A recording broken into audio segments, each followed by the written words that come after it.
first. Earlier this month, just a few days ago, Japan woke up to the assassination of the former Prime Minister Shinzo Abe. Shinzo Abe was the longest serving Prime Minister of Japan, brought in several reforms, and was very much loved by the society as well. He had to step down, unfortunately, due to a medical condition, and he was campaigning in Japan when a young man assassinated him, and he was shot at very close range. And the doctors tried to revive him immediately, but unfortunately, too much blood had been lost and the damage was too intense, and he succumbed to those injuries. On Frank Talk today, I have a very special guest with me, Yoichiro Sato. He is a professor of international relations with a specialization in Japanese studies, international relations, as well as American studies. He is a professor at the Ritsumeikan Asia-Pacific University. Professor Sato, welcome. Thank you so much for joining me today. Thank you. Good to meet you. Professor, I mean, big loss really as far as Japan is concerned. And, Shinzo Abe was a statesman. He had very warm relations with international leaders around the world as well, brought about several reforms, in Japanese society, held great, meetings with world leaders too. He had a very special bond with the Indian Prime Minister Narendra Modi too. And we saw that as well. And we saw all the good wishes pouring in after he was killed. How big a loss is this to Japanese politics and Japanese society? Well, first of all, he was the longest serving prime minister of Japan. And especially during the post-Cold War period, there hasn't been such a long serving prime minister, probably with the exception of Prime Minister Koizumi. And the Abe's long term allowed him to carry out the kind of strategic vision he had. And this is another attribute of Abe that is unique, because most of Japanese prime ministers are known to have very strong and coherent strategic visions, whereas Abe was very consistently promoting his strategic visions. So this combination of the vision and the long term of the premiership allowed him to be a very unique prime minister. Absolutely. Unique he was. And he was longest serving prime minister as well. So that itself is testimony that the people liked him and his policies as well. As far as his local policies were concerned, several new things were brought about by him. What was it that stood out? Well, in terms of the domestic politics, actually, domestic politics doesn't make Abe as unique as the foreign policy does. But nevertheless, Abe tried to revive the Japanese economy with his policy known as three arrows. And but the part about encouraging the startups and creating a new kind of unicorn industries and so forth through deregulations and other measures, that part didn't really succeed. And I think the outcome of his policy was very much attributable to the macroeconomic policy, basically the quantitative easing of finance, and also the economic stimulus through public spending. And I think those things have worked. But again, it's kind of difficult to give all the credit to Abe's policy. He insisted that Japan should aim at moderate inflation of 2% annually, and throughout most of his terms, Japan didn't achieve that. And after Abe stepped down, we are finally, getting to that kind of range, but it probably has more to do with the conflict in Ukraine and also the spending due to the pandemic.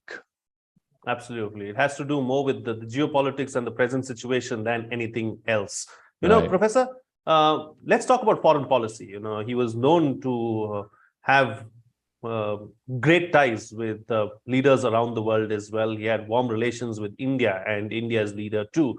So as far as foreign policy, what would you like to point out? Well, I think the greatest achievement is the Quad, the quadrilateral dialogue among US, Japan, Australia, and India.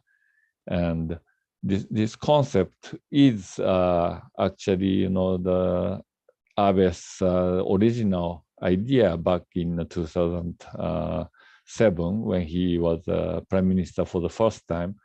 And since then,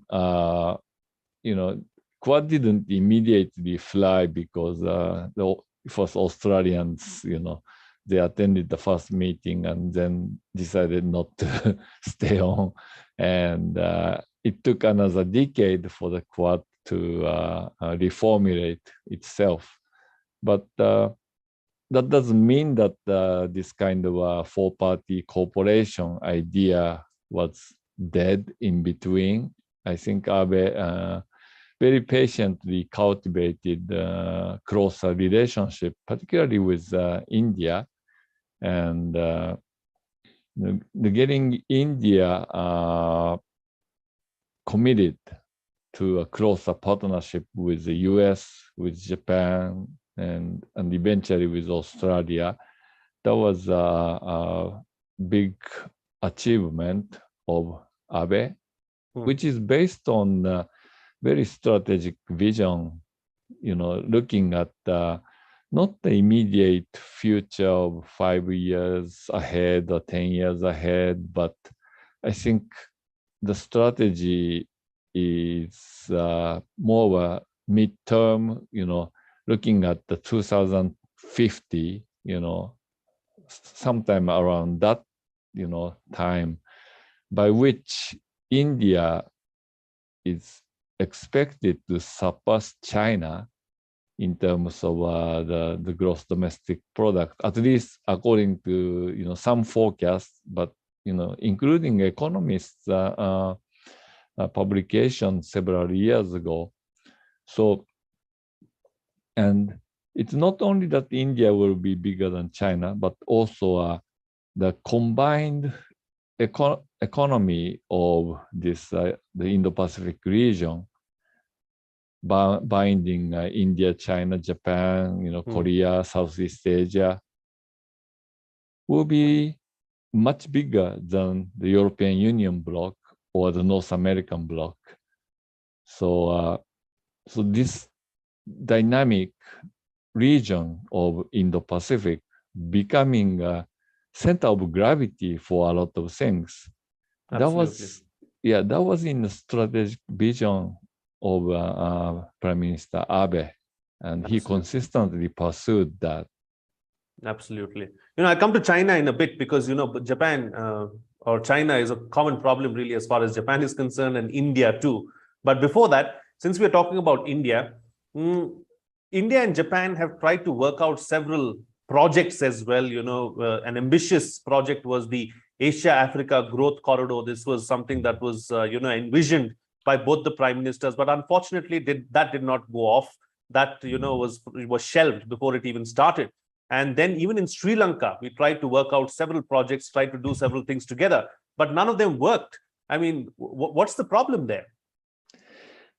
Well, I think that one of the big issues is that Japan's ODA power has diminished so much that, unlike 20 years ago, Japan cannot slap at big cash at those projects. And Japan talked about the quality infrastructure investment and so forth. And it's not that the recipient countries don't see the quality difference between the Japanese construction, Chinese construction, things like that. But their political leaders often, they go for short-term, profits, which or some of which will personally benefit them, and Japan being a developed country following, the aid standard of the developing countries under the DSC, that's like, the joint standards for providing ODA among the OECD countries. And so Japan cannot keep up with the kind of, the corrupt cash offensive by countries like China. So, after all, Sri Lanka went back to China for more aid. And Yeah. So, yeah. So it makes it difficult and challenging. Yeah, that's a problem. No, since we are here, Professor, let's address this issue as well. Do you see India and Japan working on other projects in the future, be it in the Middle East or West Asia, if you can call it that, or Africa, or any one of those regions? Or is that something that is going to be shelved for the time being? No, I think Japan and India will continue to cooperate wherever they can. And I think you mentioned the Middle East region, and it's very important for the two countries to cooperate in this region because both are very energy hungry countries, and the importance of the natural gas exports and petroleum export from Middle East is important. Relationship with countries like Iran is very important for both India and Japan. So there are many issues in that region, including Iran's development of the nuclear weapons and other maritime security through the Strait of Hormuz and the adjacent seas. So all those issues drive India and Japan into the same direction to cooperate more. Well, I should probably mention the piracy issues in the Somalian coast and the Sea of Aden. Absolutely. Horn of Africa and that region has always been a problematic area. Yes. Absolutely. Let's talk about China, Professor. Sure. Because China has been a major challenge really for Japan and for India. How did Prime Minister Abe deal with that problem, and do his policies continue even to date? Yeah, I think that Japan's approach toward China will see a lot of continuity from the Abe period. And, oftentimes the military containment side of Abe's policy toward China gets a lot of attention, and especially from the United States observers. But I think, in my view, what's equally important is Abe's attempt to economically engage China by, the leveraging Japan's the partnership in TPP as opposed to the partnerships in the RCEP.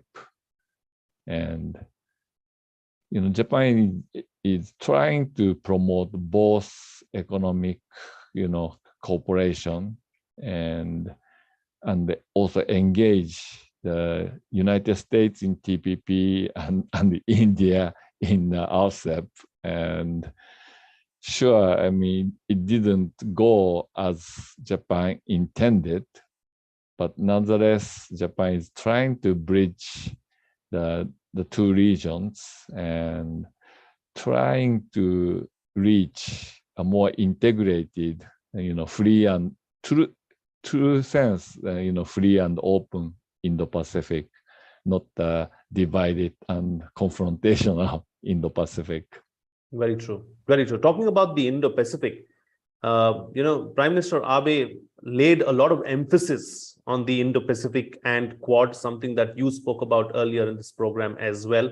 How big a driver was Prime Minister Abe as far as Japan's Indo-Pacific policy was concerned? Do you see that continuing in the future? Sure, of course. Again, his vision was very strategic and based on the midterm projection. And, Abe's key domestic ally, like former Prime Minister and the recent Minister of Finance, Aso Taro. And, Aso also talked about a similar concept, among the about the cooperation among the four countries.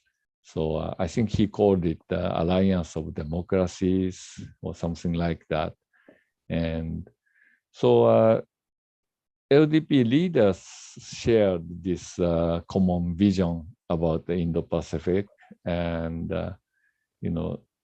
some of them are more pro-American, some of them are more sympathetic toward China, but I think Indo-Pacific vision came as a compromise among all of them, all of the key LDP leaders.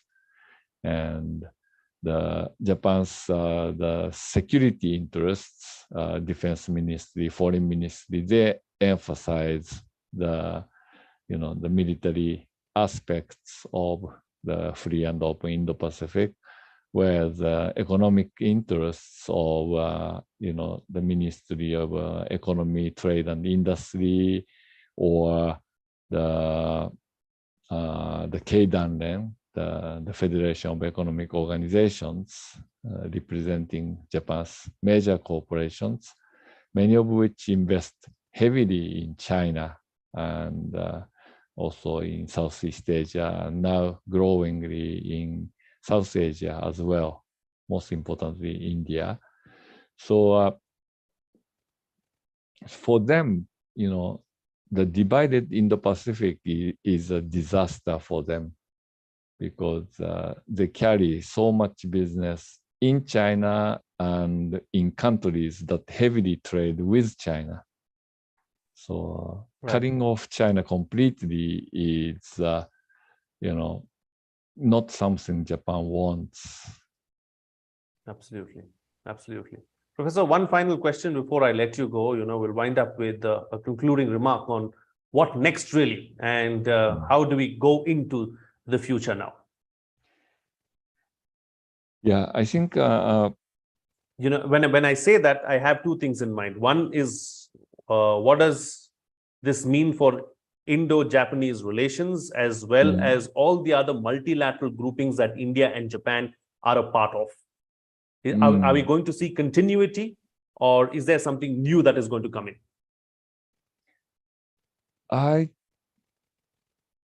I don't anticipate emergence of new frameworks. I think the Quad will be around, and so are the other frameworks. But what I don't anticipate is emergence of NATO-like multilateral, alliance, which targets at China.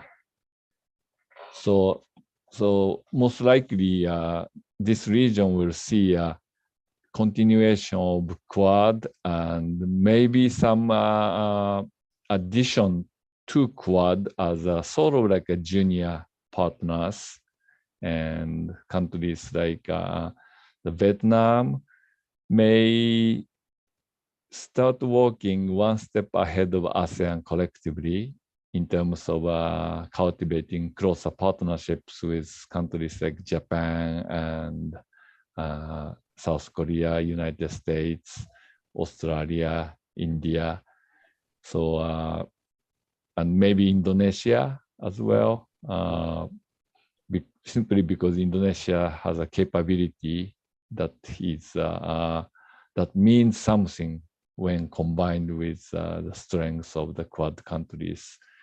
So, so that kind of framework will continue to grow, but at the same time, I think Asia-wide framework inclusive of China, including the Asian Defense Ministers meeting and the other forums which include China. And some of them may not mean much, like ARF, ASEAN Regional Forum. And it has been nicknamed as a talk shop and all that. And Yes.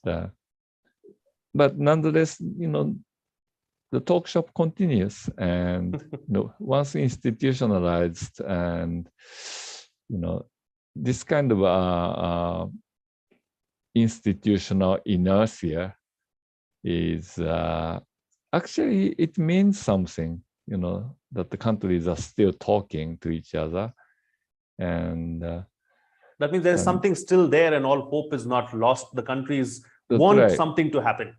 Yeah, the one big hope is this anti-piracy center in Singapore, which is still in existence and attended by, Japan and several Southeast Asian countries, Korea, China, India, So I think this sort of multilateralism, in certain enclaves, policy enclaves, will last and hopefully stops this the hard power naval competitions from going down a slippery slope.